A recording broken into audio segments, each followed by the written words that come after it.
Respected dignitaries on the dais and elders in the meeting, Assalamu alaikum. There are many youngsters in the hall. May God bless them all. I'm extremely happy to be here in the Sahityotsav, organized by the SSF. My special compliments to the organizers of this Sahitya Utsav for this great celebration.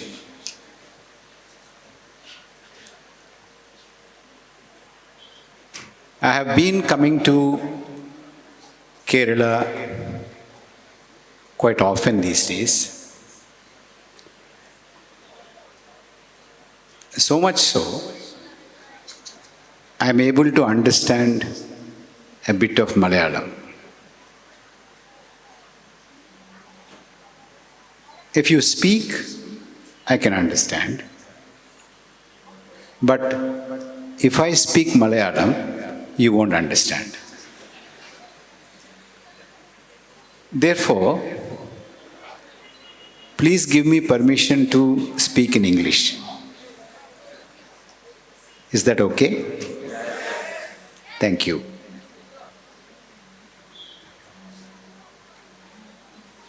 This is a festival of hope. And when I see you all, my hope has gone up.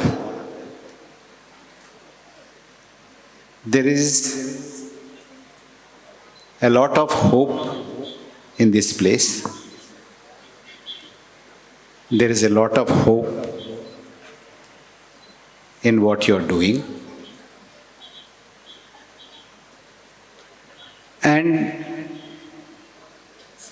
we are going through a very difficult political and economic situation. I will tell you the nature of the difficulties that we face today. Because there is no point in being just hopeful without understanding the reality. We have to understand the reality, and whatever may be the difficulty, it is important for us not to lose hope, and we have to do what is necessary for us to do.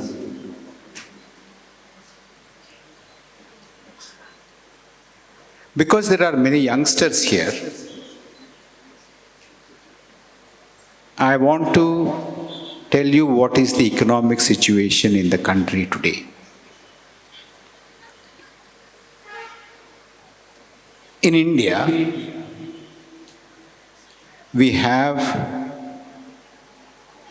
a very serious unemployment problem, especially among the youth. Youth unemployment in India is one of the highest in the world. Recently, there was a ILO report which said of all the unemployed people in the country, 83% are young people. And of that young people, 63% are educated. Of the total labor force, 24% is young unemployed. 24% of our youth have no jobs.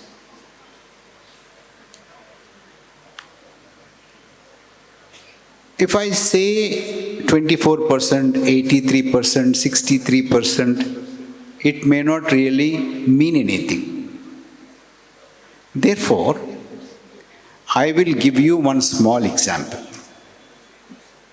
In 2022, January, there was a railway advertisement for jobs. The number of jobs that were advertised was 35,000. How much?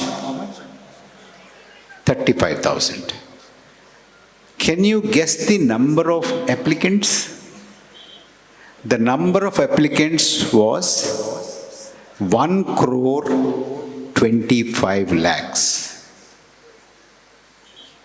1 crore 25 lakh applications for 35,000 jobs.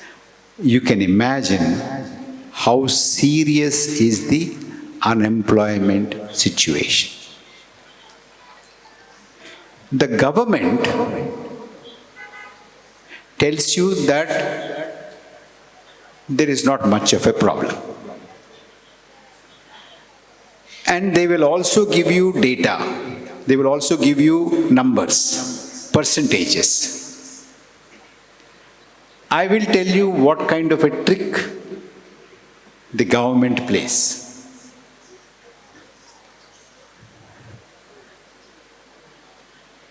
If somebody doesn't have a job, you call that person unemployed person, isn't it? If they don't have a job, they're unemployed. But according to government, if a person gets 1 hour employment or job, 1 hour per week, 1 hour per week, they consider that person as employed. So, 1 hour of work a week or 30 hours of work in a month, a person is employed. Can you imagine with 1 hour what anybody can earn? 1 hour a week. It's impossible to forget about anything else. It's impossible to live even for that person. But the government considers them as employed and tells you unemployment is very low. This government is a very peculiar government. There is a lot of difference between this government and earlier governments. I will give you one more example. Sir, earlier, 1 kilometer of a 4-lane road is 1 kilometer of a 4-lane road. In this government now, 1 kilometer of a 4-lane road is 4 kilometers. Therefore, if earlier governments built 10 kilometers of 4-lane road, it is 10 kilometers. Now it is 40 kilometers. Therefore, this government goes on telling you, we are making 4 times more progress. You know how? By changing the measurement. 1 kilometer is 4 kilometers now. And somebody who gets 1 hour work in a week is employed. Therefore, unemployment rate is low and progress is very high. This is what the government is doing. Recently,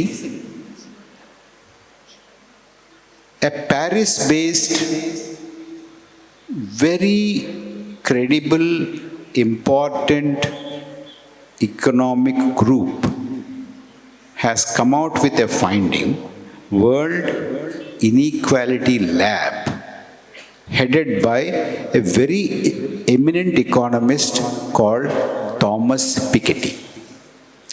They said, inequality in India is at an all-time high. Not even during the British, we had so much of inequality. Inequality is such that 1% of the country's population is cornering 20% of the country's income. 1% of the country's population is owning 20% of the country's wealth. I don't have to tell you much about anything of inequality and the kind of wealth that is there in some very few people's hands, except reminding you of a recent wedding. Now you can understand what kind of inequality we have. Some estimates are 5,000 crores were spent on just one wedding, and many hundreds of crores were spent on pre-wedding. Before the wedding also, a lot of money was spent. So that is the kind of economic situation we have. What is the political situation? Sir, this is the first ever time in our country's history that not a single person from the largest minority in this country has a place in the country's central cabinet. Never it happened. First time. Not a single member in the cabinet, not a single member in the council of ministers, not a single member in the ruling party's Lok Sabha, parliamentary party, not a single member in the ruling party's Rajya Sabha parliamentary party, not a single member in the largest state of India, Uttar Pradesh legislative party, not a single member in Gujarat ruling party's legislative party. And till recently, when in Karnataka there was a BJP government, not a single person belonging to the largest minority in India found a place in the legislature party. Forget about cabinet. Not only there was not a single member in the legislative party, not a single person was even given a ticket. So there is a lot of discrimination politically by the ruling party deliberately. It is okay if tickets were given and some people lost the election, it's okay. But even to give ticket, the current ruling party is not willing. In addition, you have lynchings, you have mob violence, you have calls for genocide. There are Swamijis who call for keeping arms, swords at home. There are government orders asking shop owners to display names. This is the kind of political, social, economic discrimination that is happening today in this country. Unemployment is very high and discrimination is also very high. This is one aspect of it. What kind of an India do we want? I want all the youngsters who are sitting here to understand the challenge. Because people who are sitting here like me, we won't be around for long.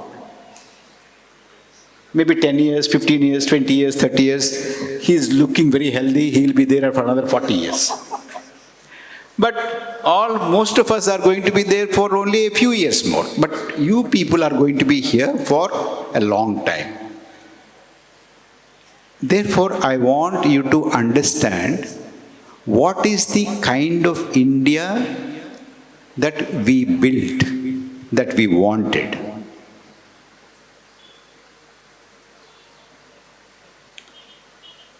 I will give you an example of our constitution. Our constitution wanted this country to be secular, to be democratic, to be plural, to be diverse, to be federal, respecting all religions, respecting everybody, and more importantly, our constitution gave citizenship to everybody who is in this country. Nothing to do with religion. Religion and citizenship are not linked, but this government wants to link religion and citizenship. Please understand this. You know, when the British were leaving the country, they decided to leave, and there was a constituent assembly to make a constitution. And the country was divided into two parts on the basis of religion. Some people wanted Pakistan to be created for Muslims.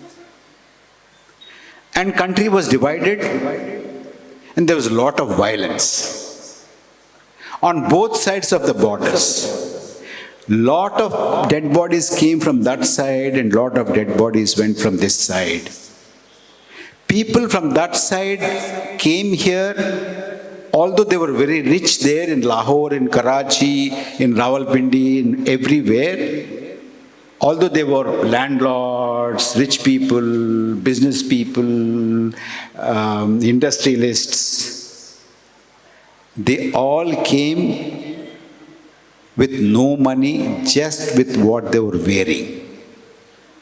And when families came running to India, they came, husband, wife, children. By the time they reached India, husband was somewhere else and wife was somewhere else and two children were somewhere else and two children were somewhere else. They were all living in tents. That was the time when the Constituent Assembly was meeting. And Delhi surrounding areas were all full of refugees. They were living in tents. And people who were part of the Constituent Assembly, they were also part of the government. Pandit Jawaharlal Nehru, Vallabhbhai Patel, Maulana Azad, Rajagopalachari, and many other people. They were discharging the government responsibilities and going into the Constituent Assembly. And when they were going, they saw all these people. They all used to come to them and say, look, this is what was done to us. I lost my hand, I lost my eye, I lost my foot, I lost my leg. There was violence. I lost my father, I lost my mother, I lost my uncle, I lost my children. They were all killed. So when Muslims are establishing Pakistan, we should establish a country for Hindus. That's what people used to tell them. The country was in chaos. There was bloodshed. There was violence everywhere. People were crying, they were shouting, they were in pain.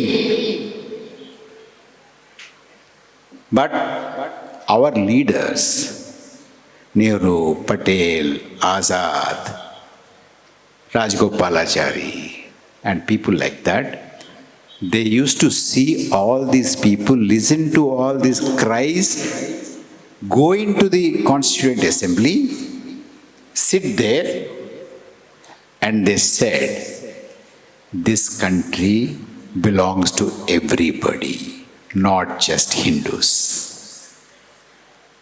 And a lot of forefathers, your forefathers, they remained in this country saying, this is my country. Let there be a Muslim country somewhere, we don't care. Hindustan, India is our country. That is why this country and citizenship is not based on religion. It is based on our faith in India.